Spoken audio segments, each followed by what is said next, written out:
Yes. We're back at it. I think we're done with talking about all the looking forward to exhibitions, and I'm gonna go straight into some more like some juicy stuff actually. In the conclusion, I also talk about all the interesting things that are just art news that happened in the year. But before that, I think we'll talk about. So yeah, this is how we're gonna do it. I'm gonna talk about and for those of you that are already into art and understand the art world and whatever, please ignore a lot of this stuff because a lot of times I'll try and break down stuff very basic. Not saying that the show is not for you, but the show is more catered to the everybody because you would understand what I'm saying and the people coming in would also understand versus if I just speak to you directly. So yeah. For those of you who are not necessarily familiar with the ins and outs and how everything works in the with the art world, there is somewhat of a distinction between graffiti art and street art for a lot of people. I would give you my basic take on what the difference is, without my bias, of course, because I have a bias regarding how it is. But long and short of the story, graffiti would have actually been the originator in a way. In a way. I said in a way because street art would have always existed way before graffiti art was a thing or even started. Street art would have been anything sort of artwork done in the public or for the public's way of kind of appreciation and whatnot. For me, that would have been considered street art. So all the sculptures, all those kind of things that are kind of sprinkled around every old Roman city or European city should or ideally consider or constitutes as street art, depends on how you look at it. Now, the more broken down version of that, it's, I guess, art that can be created very quickly in a way in the streets to kind of represent something of some sort. And any of that will be in it, sculpture, painting, whatever, would also fall into street art, which includes performance and all of that stuff. Again, I'm still being very blanket wise when I'm like describing this, and to kind of break it down a little bit closer to home, when we're talking about graffiti art, on the other hand, graffiti art would be a kind of street art. Now, graffiti art, to the best of my knowledge, was actually a movement that came hand in hand with hip hop. It was a way of people of that demography to kind of get themselves in a position where everybody could see them. There's a lot of psychological analysis that I can attach to that, being it feeling so left out of society or being excluded or even being of a minority and feeling the need to actually shout till people recognize you, or even just the ability of showing your skill to whoever would see it, and whether you like it or not, you're going to see the skill. Sometimes it's a way of marking the territory, I guess, at those particular times when you want to celebrate your crew. You guys are all in a dance crew, you get graffiti spray marker, get the tag, a way of like designing, like, you know, most things, like, you know, the reason why the military have different patterns of their uniform, because I'm sure they can just use the same pattern across the world and everybody would be able to camouflage. But the idea is also to create distinction even among the camouflage, I suppose, to a level. So it has more to do with the actual act of like graffiti writing had more to do with like showing or shouting your name or letting people know your name. And then obviously when you attach the fact that it was done on trains or certain places that you had to do it quick, where there's a skill aspect to it. And there's also at this point a heavy kind of bias well, not bias, but the demographic between those that picked to it or took to it also attached themselves very closely with the dancers and the rappers. At the time, they were poets, or street poets, as you want to call them. But at this time, it was all part of a whole culture. To a large extent, most people don't really analyze this, but hip hop was always a culture, and not just because of people say that. It was a culture in the sense that it has its dress, it has its art, it has its way of speaking, it has a whole demographic that would usually be attached to a culture.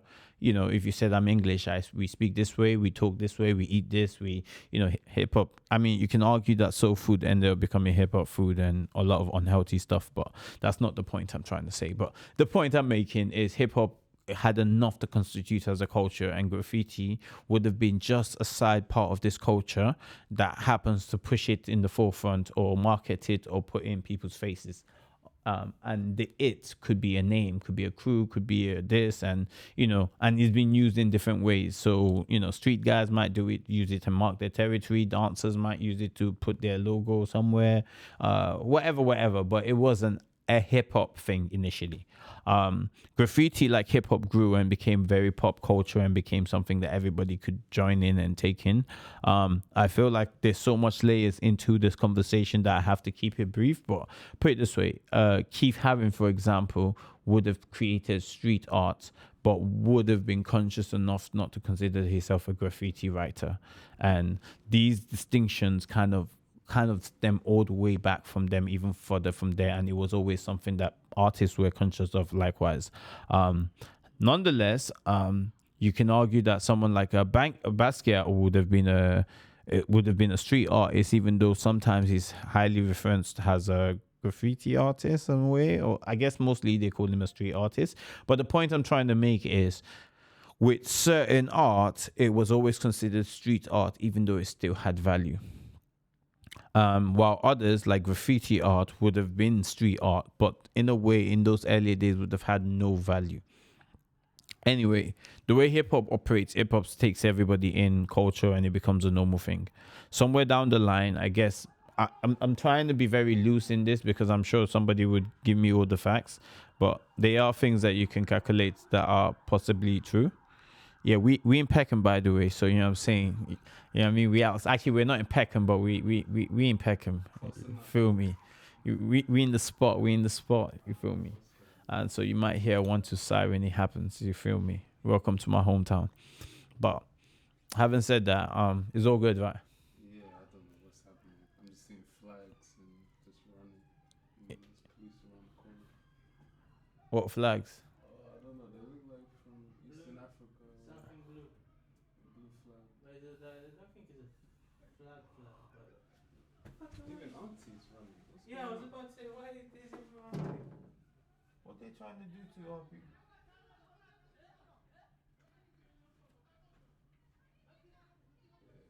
Like they were all over there. The police Yeah, just that's what gone I'm over saying. there. But I thought they were doing like a process or gathering. So yeah, obviously the commotion and all of that try to get me off my tippy toes and that. But yeah, we out here though. Back to what I was saying. So I feel like somewhere down the line with skateboard and how open hip hop is and it accommodates everybody. In a way, you can argue that even with that level of graffiti, there was always a kind of a variety. If I was talking about Keith Haring, of course, with New York and how American culture was at this particular time, every subculture intermixed. So in a lot of ways, graffiti stopped being an ownership, or it stopped being owned by hip hop as such, and became open, including to every race and to everybody of every demography who wanted to write their name and show their territory and some of the same things that the originators would have wanted to do, or do that. I mean, to be honest, you can actually trace street art graffiti all the way back to the older times when hieroglyphics existed and different versions of it in different cultures for forever. So this is not an exclusive thing, or because I know how you guys play. Having said that, at this particular time, I believe, however the culture moved into and hip hop and all of this stuff and skateboarding and all of that, but graffiti actually fell out of the art, if you ask me, and it actually had just a kind of an audacity thing to it, and it was more like it was isolated and made more so. I mean, in my experience, I'm saying I would see graffiti more associated with like a gang marking its territory, or like a rich white kid that's just writing his name in a cool way because they want to. And so I say that in a way because when you look at gentrification, or like certain areas and certain things that go hand in hand with like a Camden or a Shoreditch or some of these areas, you will realize there's a lot of art around it, specifically a lot of graffiti art around it. My only reason for even saying this in this way is because a classic case of an example I would give in is in Peckham. There was an old building I used to be a part of. They're pagan, so I'm no longer a part of them. But when I was there, I remember like when it first got opened and it was still brand new, painted on the wall. We from Peck, we ain't even had nothing nice like this. I mean, we're wondering if we're okay to be in it because they wouldn't give us, like, we just grew up different in how we saw our area and what was allowed for us or what was given to us. So, and when I say given to us, not our take, I mean just a space that we had access to. And so I feel like especially younger people would have approached the building differently. They would have been not saying grateful, but just more conscious of how they use the building, considering what it was used for before. And I feel like it takes a certain person that doesn't have no association or attachment, sentimental or otherwise, to the place to come in there and just be like, oh yeah, whoa, I'm gonna write over this. Or this, I'm gonna write over it. So much so that there is a mural that was created for one of our local superheroes. Um, I call her superhero because she's a superhero in my opinion. Leanne, and it was in Peckham, and she had a mural done up for her as well on the wall or whatever, and it got defaced, but it got defaced in, slowly people writing their names right next to it, and eventually somebody put their big fat name on top of her face to cover it. And when you look at that, that's, for me, that's a classic case of like, and maybe I am insinuating that there's a racial tone to it, but I think there's a more class tone to it, maybe associated. But the reality is some people go into places with the same mortality and the same audacity as they would some other place because it's not necessarily their place. And I'm also guilty of it. So when I was in uni, when I went to Brighton, for me, Brighton is a uni and a place to party. I don't take into account all the people that live in there and the cultures and the families and whatever. I treat it like a student place and enjoy myself. And I think that attitude, in a way, is why, or what encourages some of these younger people to go write graffiti on everything, regardless of the sentimental value it might have to the area or the people and whatnot. So, in a lot of ways, this is me kind of distinguishing graffiti and street art in regards to when they clash and how it comes across, and how there's also a racial tone to it sometimes in regards to its execution. So, for example, somebody that doesn't know any better could look at that and be like, oh, this guy just came to deface our local hero who happens to be black from our area and whatever, and go that route with it. But when you kind of understand the fuller scale of it, it's almost the same way as going to a party in an area that, or you're going to holiday in a place that you're not from, and how you generally treat that place as though it's all meant for holiday. And that comes with gentrification. Having said that, that's a bright topic, but the idea of street art is, one, it's more so art created in the streets for people's public consumption or whatnot, while graffiti art, while it is still part of street art, is now kind of used more so for tagging or somewhat advert design and these kind of things, and it's gone far away from its initial roots, so it's not held in the same kind of sentiment as the rest of the street art, which also kind of leads to the further conversation that I'm going to have when I talk about the Banksy, or just how some artists would never be treated the same way Banksy is treated, in the sense that one is criminal, one on the other hand is considered an artwork that should be a national treasure and taken seriously. And also all the people that be, the powers that be, and how they relate to this. So I think that also is a whole nother topic, but you will understand why I mention all of the racial tones to it, and when I get to that conversation.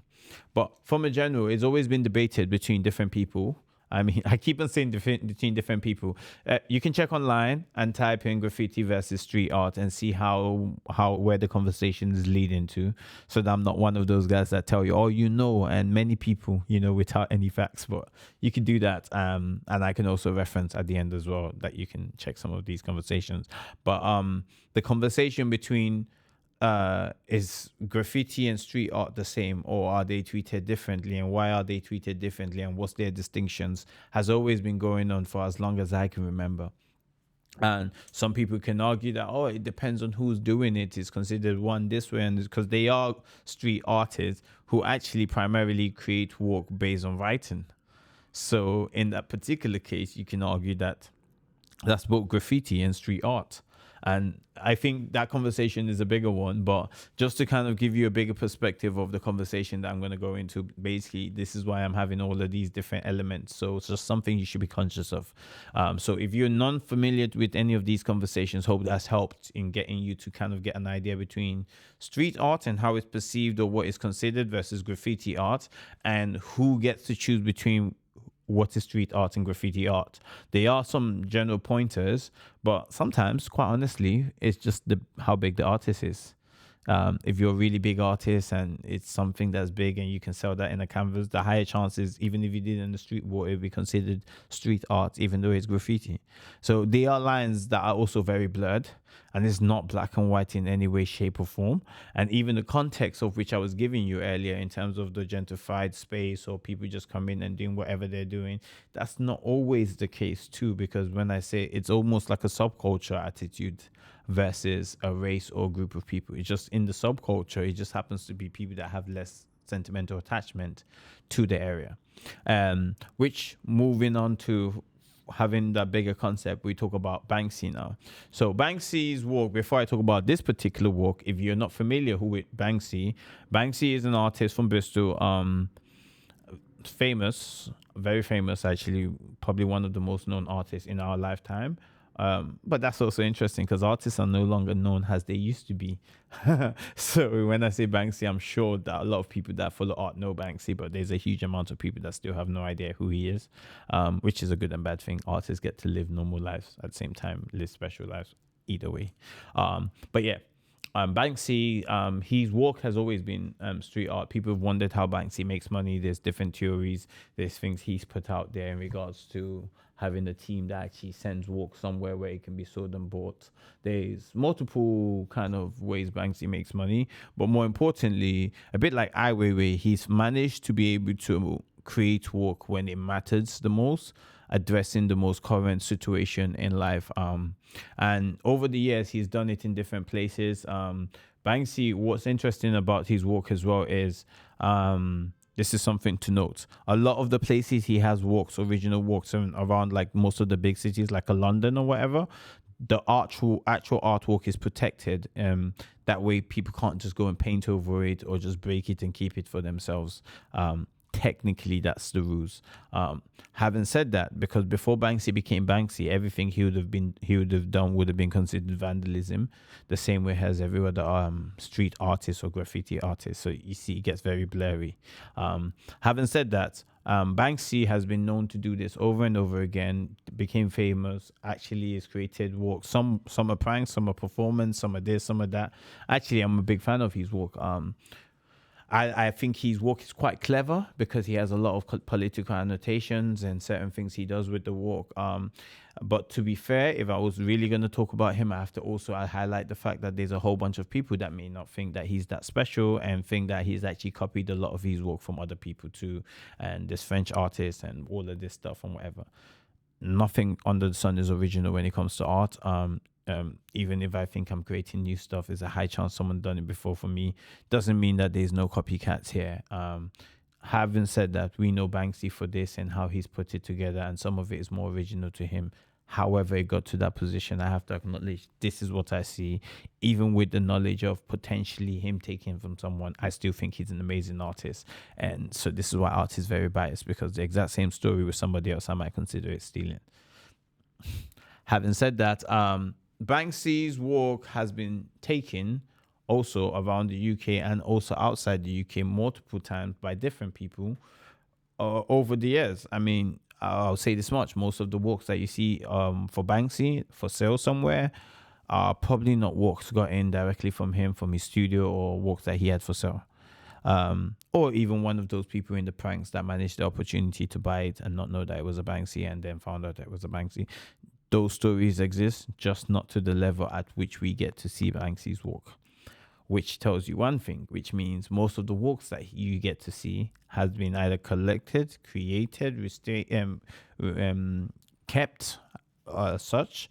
Like they've moved into a house and saw Banksy and thought, oh no, we're keeping this. But there's multiple ways how people have been able to come across a Banksy. Hell, there was an exhibition in Paris 2 years ago I went to, and the exhibition basically is you go in there and they've recreated the hotel that Banksy had in Palestine, that he made there. Obviously, you can imagine none of that funds or money that people would have paid to get into that will probably go to Banksy. But I'm just trying to show you how fluid and loose this is when it comes to art and people's understanding in regards to Banksy, the artist, what he gains from it, and even what other people around and the restraints the law allows people to be able to replicate this, how far they can go with it. Exactly. Just yeah, to kind of clarify. So having said that, there is a whole conversation that we can have about for all the time that people have had his work and he doesn't get any benefit from it beyond them being able to take this and sell it for so ever many millions and all of that. In that context, is an area I'm very familiar with. Actually, the school next to it is called Oliver Goldsmith, and that was my nursery school when I was younger. So yeah. Having said that, his walk, the significance of that walk being in a stop sign now, to a level, just doing study on how he's walked and significance to the area and how he does subtle messages and whatever, I do believe that I'm on the right track. However, it could be that this is just life actually creating art in a sense, or making the story go further down by coincidence or whatnot. But just a little information I'll give you more about that particular stop sign. So right on the other side of the road, there is a school there, Oliver Goldsmith. And to get to the school, most of the children on the other side have to cross a zebra crossing through to the other side to get to the road. In the morning, most of the days, I'm sorry, I'm saying a lot of because I'm thinking while I'm talking, but in the morning, most of the days, they are these volunteers that come out with these stop signs to hold and stop the cars while the children can cross the road to go to school. It's interesting, or I found it very interesting, that his walk happened to be done on a stop sign specifically. And the reference to the idea of the children being able to make it to school alive with the specific stop sign, and the fact that the population in Gaza and Palestine were majority children, and how they are not being able to go anywhere, let alone school or anything like that. I think there's a sort of reference in there which gives it a little bit more depth than the idea of just putting a stop sign has a ceasefire to what's happening in Palestine. I think it has a direct reference to the fact that they're children that need to cross the road, and that stop sign is what allows them to safely cross the road to the other side to go to school. It's also very interesting at the angle that the road is and the where he's put the stop sign, or the stop sign that he's done, is because it's also on somewhere called Commercial Way. And I think that it's no coincidence that not long after Rishi Sunak announced that we're going to have a ceasefire, also he announced that we're going to have a ceasefire after the BP tanks and all of that had that issue. If you don't know what I'm referencing, I can also reference it at the end. But the long and short of the story is you attack the money and the people then move different. So basically Rishi Sunak decided we're gonna tell Israel to cease fire and not kill children anymore, and he did that after it looked like the money was being affected. And Banksy did his mural not long, a couple of days I think after that. And for me, when it happens to be on top of Commercial Way with a direct reference to ceasefire as well, I think there's a little bit of an irony in there of what happened is almost like replicating it in a visual aesthetic kind of manner. But yeah, just to give you more context to why the walk is actually special beyond or it being a stop sign where he has drones which implies ceasefire. Potentially that's why he may have chosen to use that specific road or that specific place to do this. But yeah, big up Banksy for that. Brought some shine to the ends. But yeah, just giving you more context to why that walk is special. Now, the fact that someone came to take it shortly after, I'm sure even Banksy was aware that that was going to happen. Maybe the idea is because he did it in broad daylight. But I'll talk about my views on whether I think it was right, whether I think it was wrong, and all of that stuff. But first, I think I want to address Southern Cancer itself, because after I saw that, the next thing I saw, which was the day after, was Southern Cancer apparently looking for the person that did it, theft or something. I found that interesting because for a council, most other places, like I told you earlier, when a Banksy goes up, they go out of their way, or they actually go and protect it. And there are numerous ways to do this, being they put in a sign, put in this, put in that, whatever. I might be wrong, but Southwark Council, Peckham is in Southwark. I mean, I know Southwark is big, but I believe if they really, really cared about art, or they, any of that, or they were operating how they were meant to be operating, there would have been a way to actually take it down and put it back or whatever, before another regular person would have taken it. Mind you, there was already press there when this person came to take it down, which means it took the press maybe up to an hour to get there between the time Banksy put it and the time that he confirmed it and them getting there. So, for example, when you see an artwork that looks like a Banksy, if you were on job and this was your role, there's a high chance that it could be him. So you'll be already on point just for the potential that if he confirms it in the next couple of hours that is him, you can protect it. I don't think it's part of the things they do. I think they were even clueless if they had any rights to it. Now, I'm not insulting everyone that works at the council. I'm just saying that, I mean, if you're a resident of Southwark, or if you ever had to do with Southwark, you know that they just need to do better. I found that funny anyway. I found it funny that the aftermath was, oh, we're looking for this person. I think proactive, like being more proactive would have showed more intention in regards to it. And my question is now, if we do find this person, which you did, and you do get the artwork back, where does the artwork go exactly? Does it go back to the same spot? Do the residents get to experience it? Are you going to put it back out there but protect it this time? What are we doing? Are we just going to take it and put it somewhere and Southwark can claim that, oh, this was for the people and you're the people? Or are we going to donate it to someone or try and sell it and use the money for something else? I do want to know a little bit more information at what position that Southwark is trying to take with this, because, again, they are council, not an art establishment. But yeah, that would be interesting to know. But hey, what do I know? I don't know anything. You know me. I just say my mind. Having said that, yeah. Apart from Southwark, there was a lot of conversation in the comments, which is kind of what really, really pushed this. Apart from conversations I had with real people, words used like stolen or taken, and actually nobody said taken. I'm using taken intentionally, but people use the word stolen a lot, or nicked, or collected, and I guess you can use any of those, it applies. But I just feel like if we're going to use that for this particular situation, we need to actually get more practical and apply it to every other situation. So every other Banksy you've seen, they were always stolen as well. And every other exhibition that you went and you saw a Banksy and there's a high chance it was stolen. And not that it was just stolen. Here's the issue here.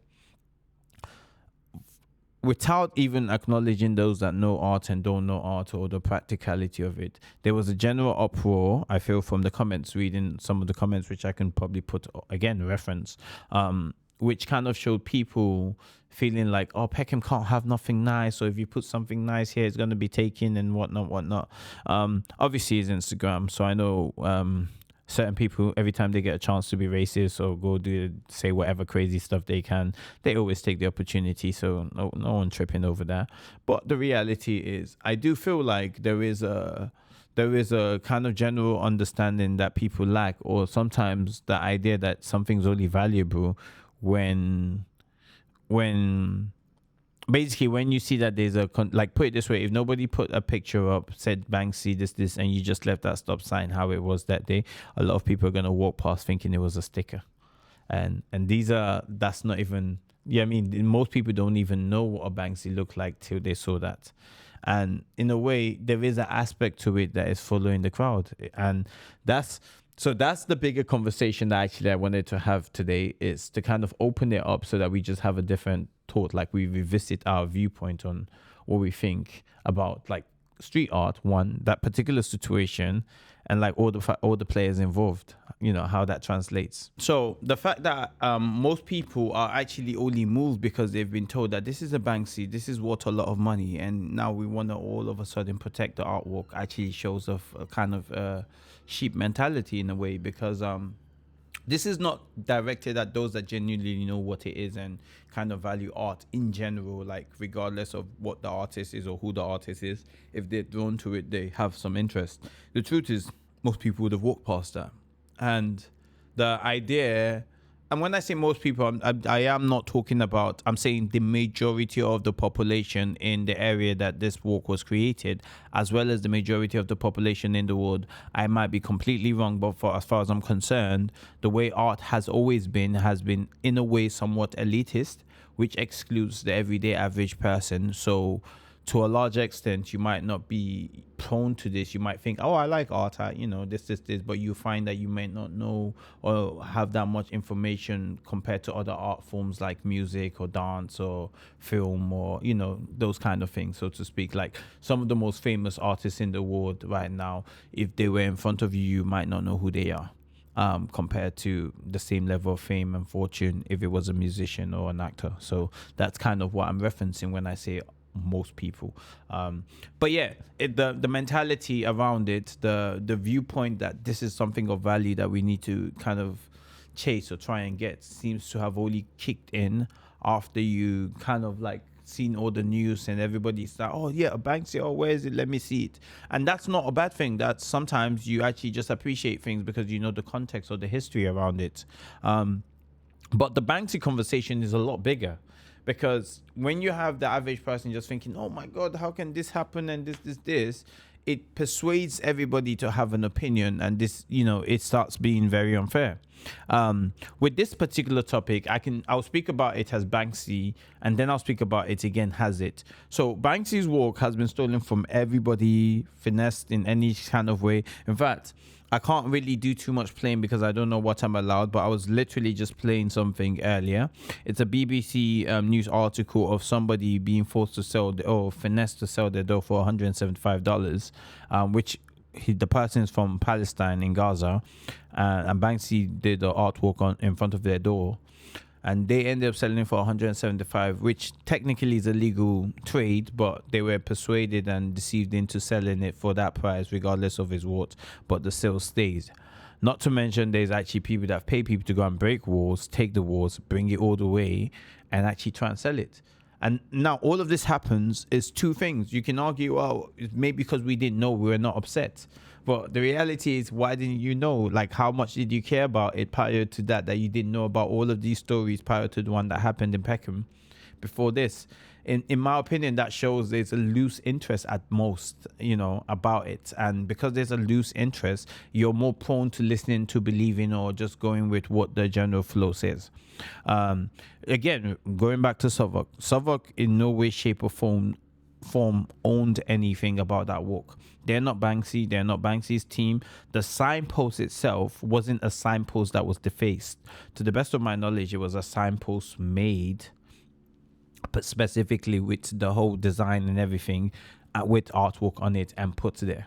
So the signpost itself is not obstructing. That's why I say it's quite interesting when you think that they're physical volunteers that go there and hold the stop sign when children are crossing the road on an everyday basis before Banksy put that stop sign there. So it wasn't like there's a stop sign there. Maybe they should be, actually. Maybe that's what the commentary is about. But the reality is you get to see Southwark making noise about it, have no right to do it. Let's assume that it was theirs. The conversation is not, oh yeah, you can't take that, you need to replace it back with a stop sign, because that's what he was taking, a stop sign. And if you're talking about the specific Banksy stop sign, that's actually cheeky to want that specific one if you didn't take it. There's actually no law, because by the law, technically, if it was an original stop sign that Banksy didn't create by himself, then he would have committed a crime. He would have committed a crime by going to deface like something that was meant for the public to be able to use, especially a traffic sign or some sort like that. He's not that what he did doesn't own. TFL doesn't own it. The government doesn't own it. Taxpayers don't own it. Southwark absolutely doesn't own it. Now, the least they could do is, because it's in their area, and I know it sounds like I'm being very harsh on Southwark. I don't mean to. The point I'm just trying to establish is the idea of government and authority having a say and having a command over an artwork that was made for the public without us actually knowing what parts they play to it is where the the question comes from. And the average everyday person thinking, oh, this surely isn't legal. If we're going to go by legal terms, if it was an actual stop sign that Banksy defaced, then really the conversation should be, what's the penalty for defacing like a normal stop sign for Banksy? If you could find him or whatever, that's a crime. And two, if it was, let's assume that it was a crime. So Banksy did that. If I was to go there with a stop sign myself and take off the Banksy stop sign and put in the new stop sign, would this now be legal? Would I be able to argue the fact that, oh, well, this one was obstructed by these drones that he painted. Here's an original stop sign. Everything good? In fact, if I was my guy, first things first, I'll tell you guys, you're not getting that back. No way, shape, or form. Hell, even if I have to do a couple months in whatever, we're gonna get your stop sign and replace it, and we're gonna pay a fine or something. But you see, the Banksy one is gone. You ain't getting that back. That's not happening. If I was whoever that is. Now, I'm not encouraging people to go around and just take things, however, whatever. But I'm just talking about all the people that seem to feel like they have authority, all the powers that be. The police have no jurisdiction over that work because, again, it's not original artwork. It's not nobody. Banksy didn't complain that his work was stolen. It wasn't obstructing the public, so we can't say that it's public indecency or like putting something in the public to mislead people or whatever. Yes, it is a political statement, which also is interesting because you can also look at it from that angle. The same people that have been stopping, Palestine protests all this time and finding ways you can't support publicly and all of this stuff, happen to now automatically care about a sign that is in support of a ceasefire. It doesn't really add up. You know what I mean? You can't tell some people that they can't wear their flags and then tells another person that actually we want this thing that is actually saying the exact same thing the flag is saying in terms of support. It's like, make up your bloody mind. It's like, and sometimes it really makes me laugh when I see people just so confused in where they stand with certain things, because for the average person, they might not think that's related. I seen in the comments, which is a whole nother conversation, which we'll get into after. I seen in the comments a lot of people talking about how, for them, Banksy, where's the whole thing about Hamas? Or where's the whole? This is a whole nother conversation that we're doing, like in regards to like the political stand of the artist or the artist's political viewpoint or whatever. But from the government's point of view, if you've said that this is a law that you don't want people to show these flags and there's these rules, this, that, and the other, and your reason for this is behind this support for Palestine, which I mean, in all fairness to you, if you're claiming that you're not actually against the support of Palestine, then I guess you've bust case in it. So I wouldn't really overflog that. But the idea behind all the people, the powers that be coming around to talk about the Banksy or feel like this person can even be arrested, because I'm still wondering under what law. I think whatever, like, so I was reading, these are the things, quote unquote, it says that they've charged them for, and they're all trumped up if you ask me my opinion. Is it criminal damage and something, and I'm wondering who's the damage to and who's the criminal. Like, it's quite interesting when you hear people talking the terminology. It's kind of like the conversation I saw when people were having how violent protesters were, and talking about violence to objects, as though people can be violent to objects. It's like, violence applies to something that can actually have feeling. But then again, maybe I'm just talking rubbish again. Do I know anything? Oh, probably not. But having said that, my point again is, regarding the Banksy, there's so many layers to look at it from, and all those layers I look at it from, none of them puts Southern Council, the police, the government, any of these people in position of authority to be able to arrest or punish somebody for taking an artwork, except the Banksy came to complain. I mean, I don't know if that makes any sense. I suppose you can always argue that if the police saw somebody stealing a car, or if they saw someone breaking into a car and the person couldn't prove that it's their car, they can arrest that person and say you're stealing it, even if the owner doesn't complain. Maybe that's a fair enough argument, but I guess it just opens the conversation anyway, and good conversation is always good conversation. But having said that, yeah, I find that the public, a lot of them kind of lean towards this guy's committed a crime, or this is so bad. But again, it's so loose, because if you're taking the conversation about what street art is and what's allowed and what's not allowed, then Banksy would have already crossed the line in terms of breaking the law. But again, when it's Banksy, is not breaking the law.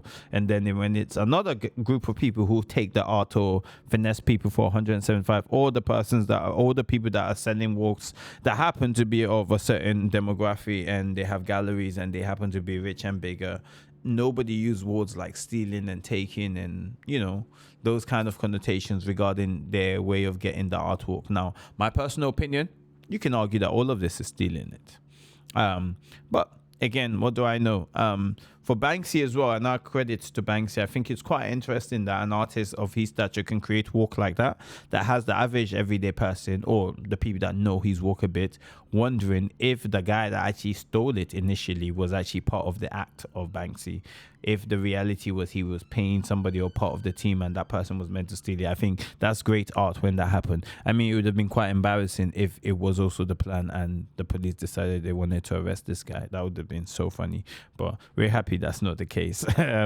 But yeah, having said that, I think that's pretty much my take. I can go in more depth about the actual mural or the actual artwork that was stolen and whether it's bad or not bad. The children in the area at least get to live and talk about that for generations to come, say, oh, there was a Banksy here and all of that good stuff. And today I'm going to talk about politics in relation to art. I'm following the conversation we're having earlier.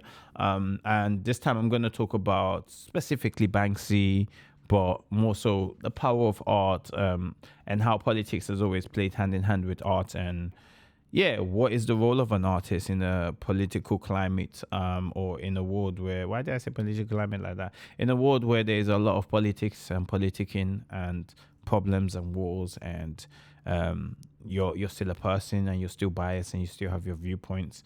But at the same time, you have a responsibility as an artist to create work that represents the world and reflects everything that's going on. At the same time, you can also take care of yourself and all the positions and everything like everybody else has to face when, I guess, the world goes to war or there's turbulence in life. And you, as an artist, your work is to create work. How does that work? See what I did there? Work, create work. How does that? Goddamn. I'll stop. But yeah, what I was gonna say is the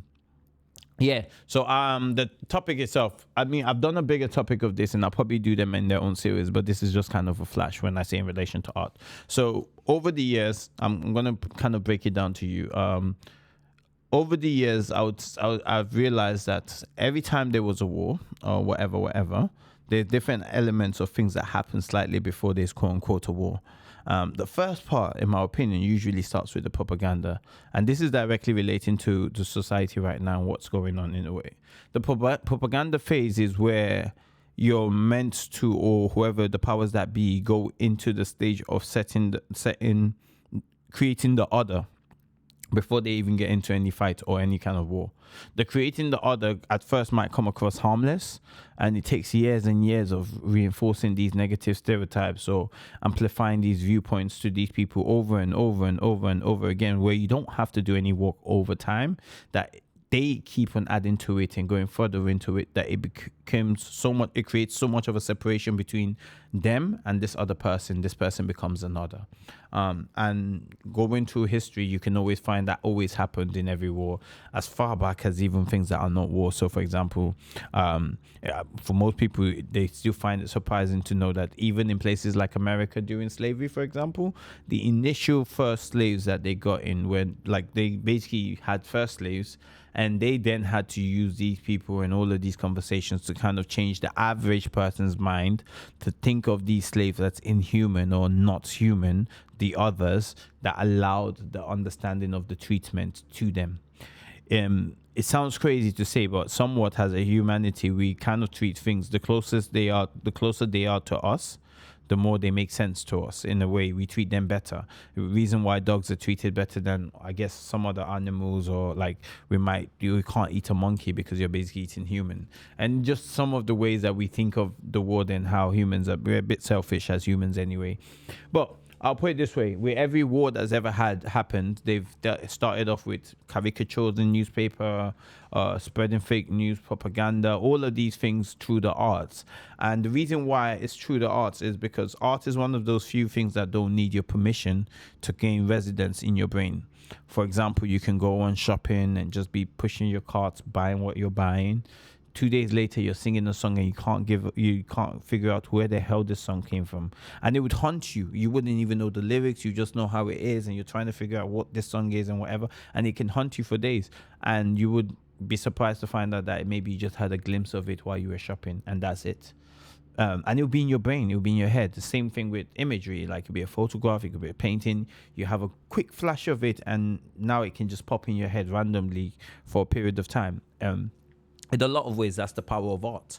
And so when you think of it being used in a negative way, with these little subtle informations being put here, put there, thrown out, ward in, the way these things have been piled on over the years, it does create an other, and that's always been used in history till now. So, and even the way we think of, I guess, after the wars have happened, or when politicians are getting ready for elections and all of this, even the way they campaign and how they pursue some things, sometimes it's easier. And I was telling somebody this the other day, sometimes it's easier for the brain to accept cartoons than real life. So for example, if I wanted to kind of show myself as a friendly guy, in real life I'm not friendly, I'm very ugly, if I made a caricature of myself even not being friendly, with hands giving you something, like let's say giving you money or flour or something, the truth is that image that you see is more likely to kind of penetrate through the border or your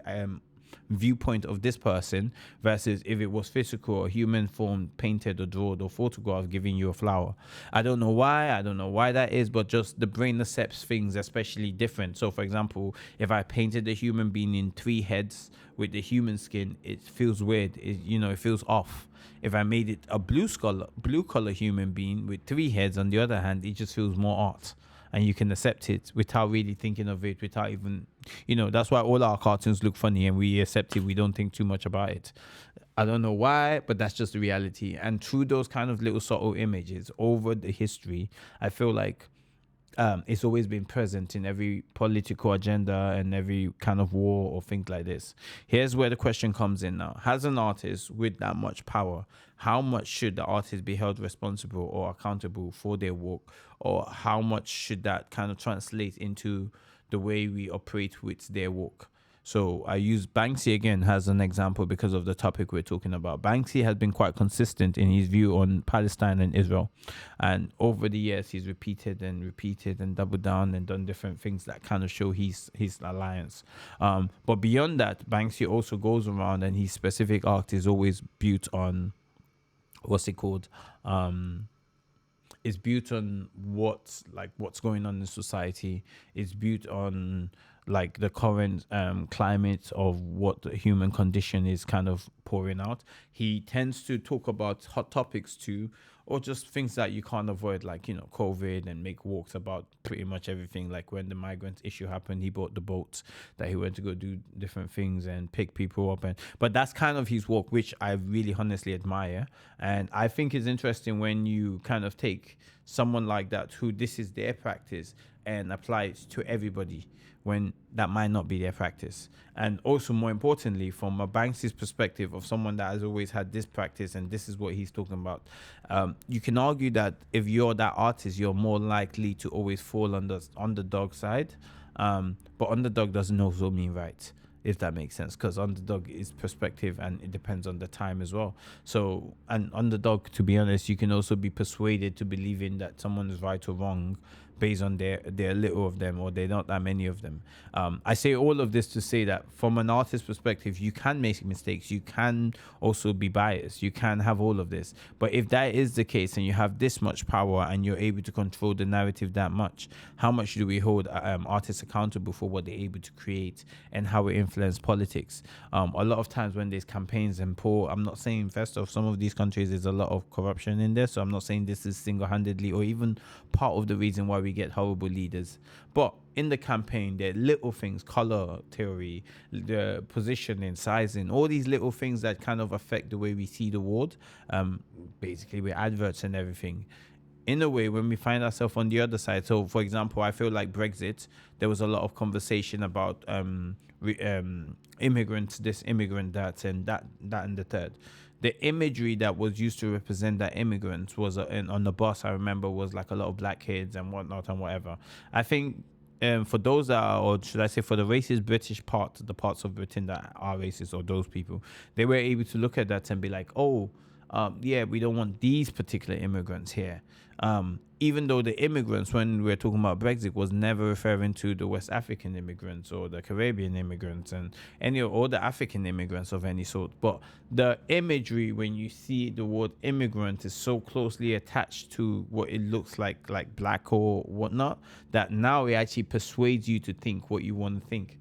And sometimes what it is there's an imagery and there's a word. By the time you combine those two together and you attach it to somebody, it starts forming the other with people.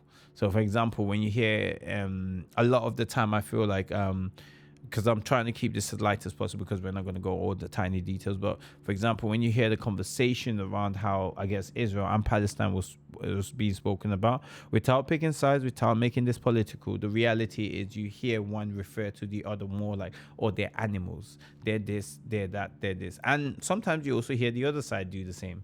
But the reality is when these two kind of people are in a position where they don't see each other as the same, you have the kind of climax or the kind of atrocities that's happening in Palestine where children are dying because they can push it that far because they're not seen a human being. And we've also seen this example happen multiple times over time in history. So I think that's quite interesting as an artist, like in terms of like how much power you hold, what position you hold or you should hold or you shouldn't hold, because also it's not your job as an artist to know about everything. You might just be great at creating art, but you don't know everything. And so what happens in that position where you don't know everything, but there's a heavy topic that you should talk about and you can't avoid it because it's that important, but at the same time you don't know everything.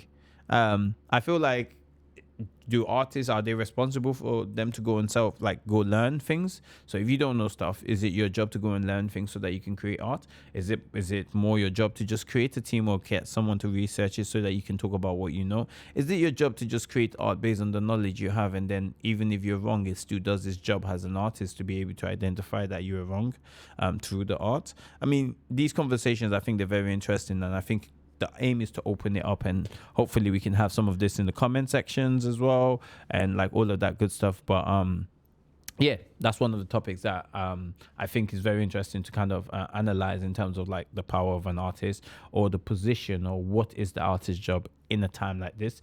Because I don't also believe that you can not exist in the world around you. You still have to participate with everything that's going on. So to actually do that, you kind of need to be aware and decide how you would. But yeah, so I was saying those are some of the conversations I feel like we need to kind of dive more into when we're talking about the position of an artist. And this is in direct reference to the people that were in comments talking about Banksy, like, oh, what about Hamas and what about Israel and what about Palestine? And finally you've decided to say something about, which again shows how exposed and the follower culture that I'm talking about. Because if you've actually followed Banksy's work, you've known his position for a while and you know what he's kind of cared about, and what he's chosen to, where he's chosen to put his alliance in regards to his work. I don't believe that every time something happens, or even if nothing happens, it's his job to every day wake up, now go and meet you, and always repeat where he stands. Don't get me wrong, we appreciate every time that an artist can take a stand and step in a position, but I feel like it's a bit of an obnoxious position to put them, or like for audience to see them like put an artist in from their perspective. Like you can't just say, oh yeah, this person should, because could be that, yes, fair enough, you follow them, they have an influence on the people, they have an influence on the children, they have all of this stuff, so of course they can't just be willy-nilly out here doing whatever. But from your perspective as well, people do need to hold more accountability, and I find that people are more willing to hold artists more accountable than even politicians or every other job at the same time are not willing to even give artists the same respect that they give other jobs. But that's a different conversation anyway. But the relation that I was trying to create anyway in relation to art is, in a lot of ways, art is directly a part of every single political agenda, war, debates. especially used in the subconscious or in a subtle way to kind of get you to see things by creating the other. And when the other is created, then it could now be used in different ways. But that's basically a short take of in relation to art. There's so much layers to this. Hopefully, as it goes on with these shows, I'll be more refined in how I talk about these topics so we can actually get as much information in. And obviously, I'll start having guests and all of that good stuff as it goes on. I might just have random content in between so I don't pull it all in the same. Like, it seems like in relation to art can't just stick here because I feel like I've only just tapped a little part of it. But this is kind of one of the ideas. So please feel free in the comments, tell me what you think. Hell, cuss me out. I'll probably cuss you back. I mean, I'm joking. I wouldn't diss back. Man's a cool guy still. But just tell me what you think. This is really for the art. I don't feel judged or measured by this in any way, shape, or form. So, however flawed I am in any way, we're gonna get it together and we're gonna enjoy the process of just like talking art. It'd be great if I have a community of people that I can always come here and rant about stuff or give you guys insight about cool stuff in art. So that's what we're trying to build.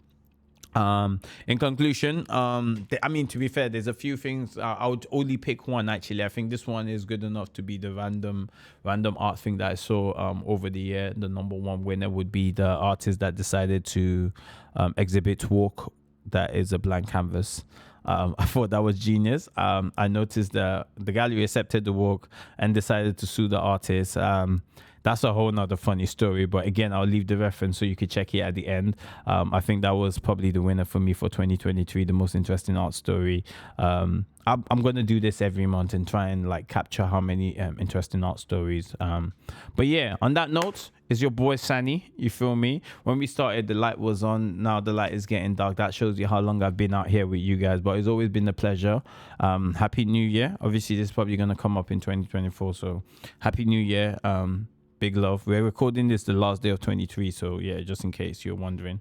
The boy Sani out here, you feel me? I'm still an artist, by the way. Let's not get excited, I don't want to fall into an art critic place where you guys expect me to. I'm going to be so biased in my opinion all the time. I'll tell you that much. I just support it with facts. But yeah, that's pretty much it for me. I'm going to show off some 1-2 things because I'm that guy, innit? Like, feel me? Obviously, let me see. But it be like that though. It be like that though. But yeah, on this, you know what I mean? I'm out, all of that good stuff. That was the most random stuff, but you know what I mean? I figured I'll show you guys something random, insanity way, as you do. You feel me? The boy's still on some kicks, you know what I'm saying? Talking on my stuff like I'm a rapper, but you feel me? I'm not a rapper though. But yeah, big love, peace, all of that good stuff. A lot of prayers, good vibes, happiness, good art. That's all we're hoping for 24. And great news coming your way, you feel me? Great news for your head top.